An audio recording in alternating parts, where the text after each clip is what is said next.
Hello friends, मैं सुनील स्वागत करता हूं आपके अपने YouTube channel Dhawan study point के अंदर।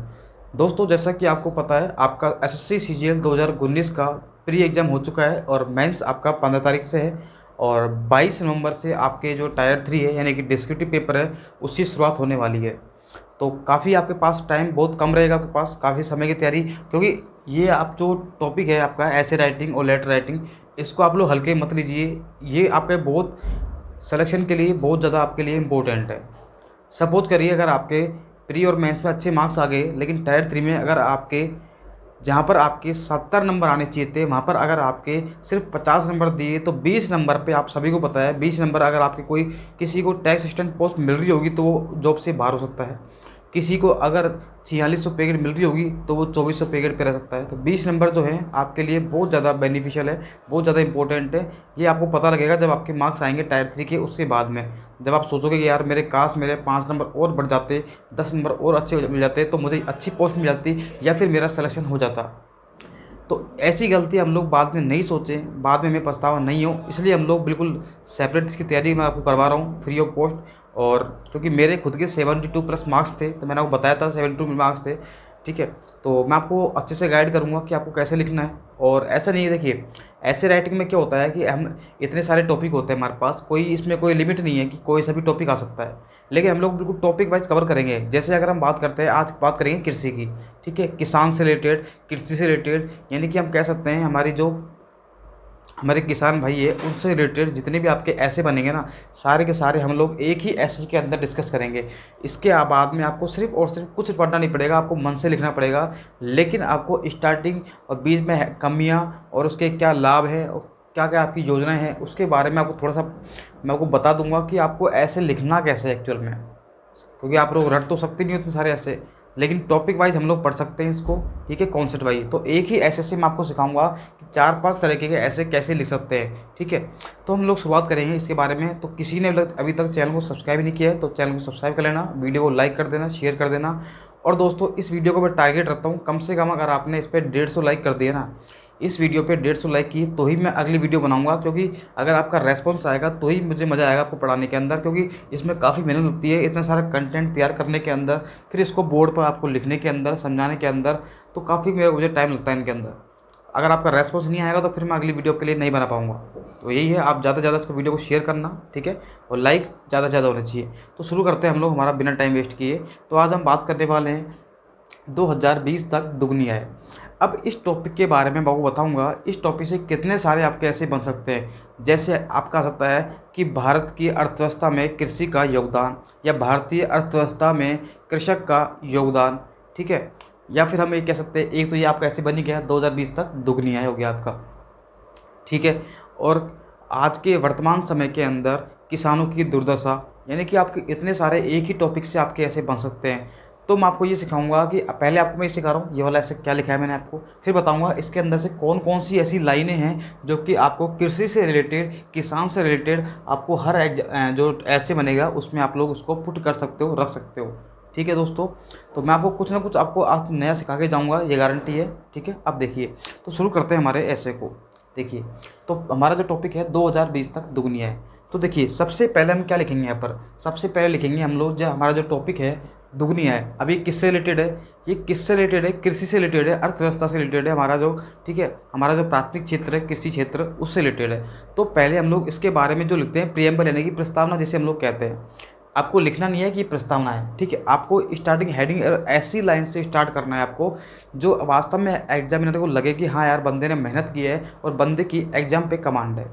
आपको मैं एक चीज़ बताता हूँ कि आपको ये ऐसे राइटिंग क्यों लिखवाते हैं, पता है आपको ऐसे राइटिंग आपसे क्यों लिखवाते हैं? वो ये देखना चाहते हैं कि हाँ अगर इस बंदे ने हिंदी में लिखा है ना इसने, तो हिंदी पर इसकी लैंग्वेज पे कितनी कमांड है इसकी, और ये कितना अच्छा सोच सकता है, किसी पॉजिटिव बातें कितनी सोचता है, नेगेटिव बातें कितनी सोचता है, और ऑल ओवर जो है ये क्या सोच सकता है।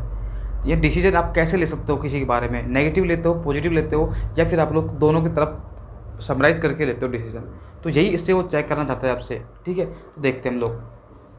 तो देखिए, सबसे पहले मैंने हेडलाइन लिखी है, बहुत नीचे लिखी है, देखिए क्या लिखा है मैंने, अर्थव्यवस्था में कृषि क्षेत्र जिसकी आधारभूत इकाई है भूमिपुत्र किसान, ठीक है, भूमिपुत्र किसान, ठीक है। इसको यहाँ कॉमा लगा देना, थोड़ी गलती हो गई है, भूमिपुत्र किसान यहाँ पर लगा देना, किसान, लिखना का भी है ना, यहाँ बीच में लिखना का भी, थोड़ी सी गलती होगी लिखने के अंदर, का भी उतना ही योगदान है जितना कि उद्योग एवं सेवा क्षेत्र का।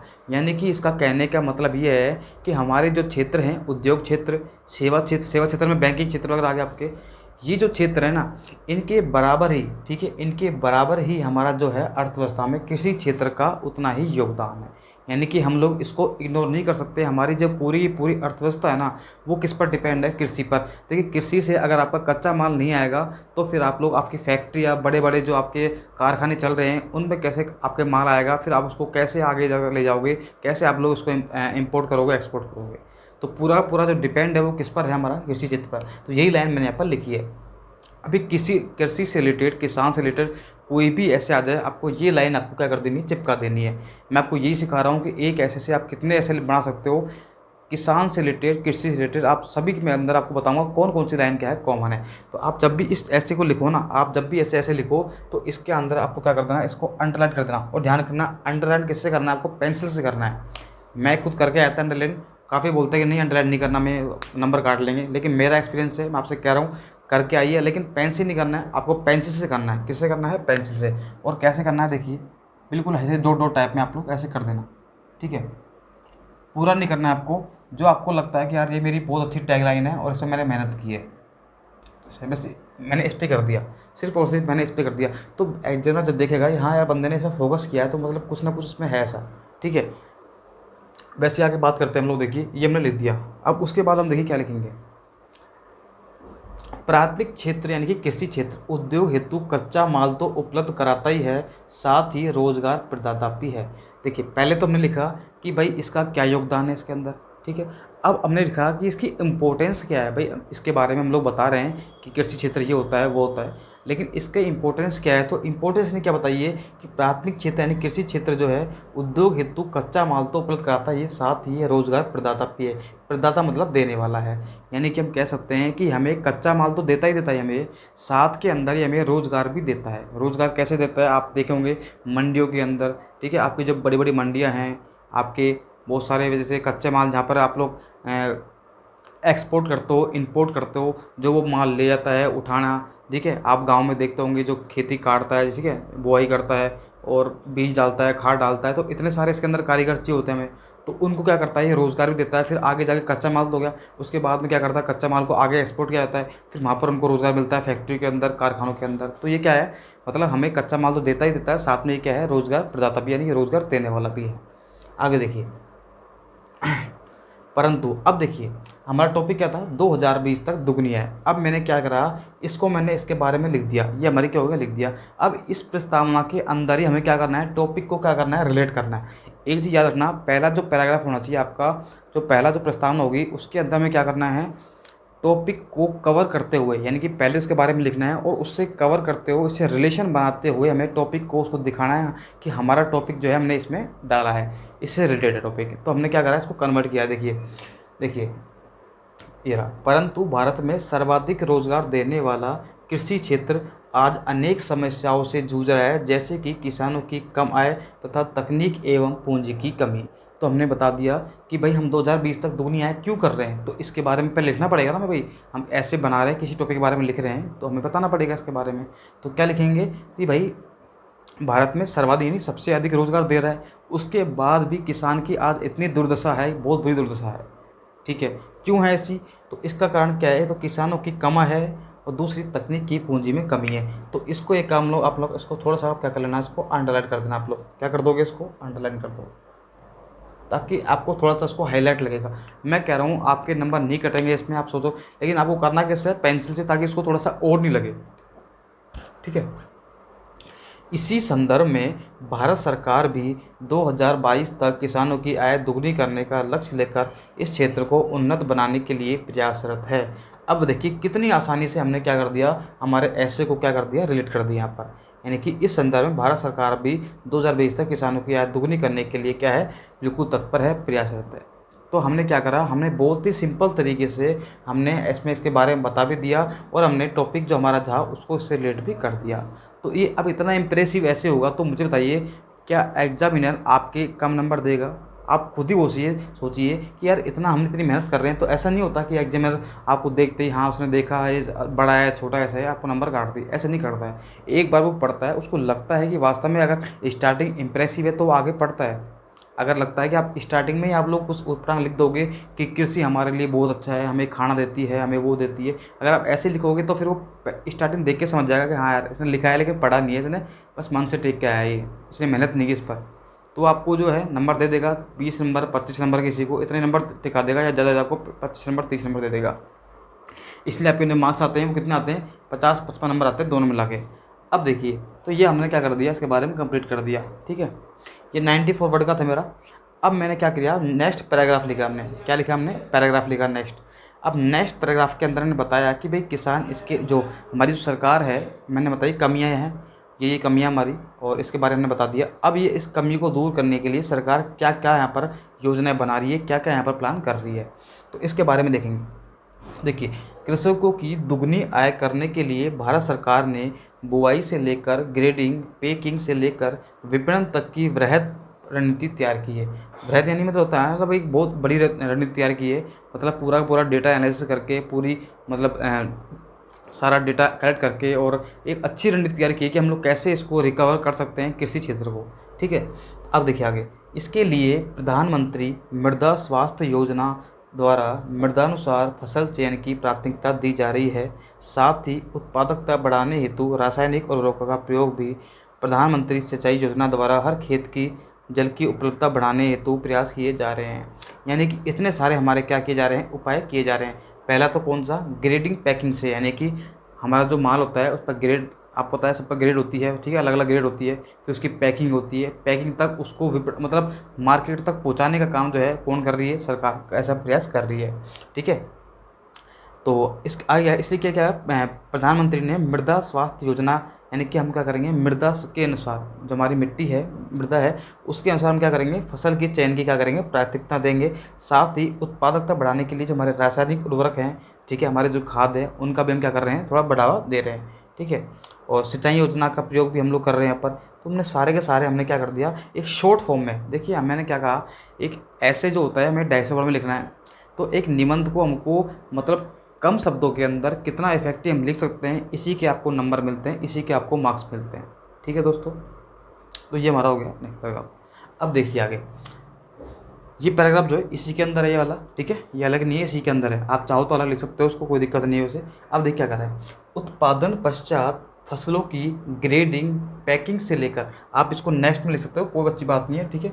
उत्पादन पश्चात फसलों की ग्रेडिंग पैकिंग से लेकर फसल खरीद तक में प्रयास भारत सरकार द्वारा किए जा रहे हैं। यानी कि ग्रेडिंग पैकिंग तो सरकार कर ही रही है, साथ साथ में वो क्या कर रही है भाई, फसलों को ख़रीदा जाए तो एक निश्चित कीमत पर ख़रीदा जाए। ऐसे आप पता है आजकल क्या हो रहा है, आज के समय क्या हो रहा है कि हम जब जाते हैं गेहूँ खरीदने के लिए, कुछ भी खरीदने के लिए, तो हमें तो वो चीज़ महंगी मिलती है, लेकिन जो बीच में जो दलाल होते हैं, जैसे हम देखते हैं मंडी में जाते हैं तो बीच में देखिए किसान, मैं आपसे एक चीज़ बताता हूँ, इस पर टॉपिक बन गया है, तो किसान देखिए, किसान क्या करता है, इतनी मेहनत करता है, सब कुछ करता है, वो क्या करता है, बीच में जो हमारे मीडिया होते हैं उनको वो देता है सामान, उनको अपना जो पूरा जो हमारा पूरा जो सामान होता है, कच्चा माल होता है, उसको वहाँ पर सप्लाई करता है वो। तो वो मीडिएटर उस माल को इतना सस्ते में खरीदते हैं, और उनको मजबूरी होती है, क्योंकि और कोई भाई इतना सारा जो कच्चा माल होता है तो वो वही खरीदेंगे, तो वो क्या करते हैं, इसको बहुत ही कम कीमत पर खरीदते हैं, फिर क्या करते हैं, उसको ग्रेडिंग करके पैकिंग करके उसको बहुत अच्छे दामों में बेचते हैं। तो मेहनत कौन कर रहा है, किसान, और मज़े कौन ले रहा है, ये मीडिएटर वाले, ठीक है।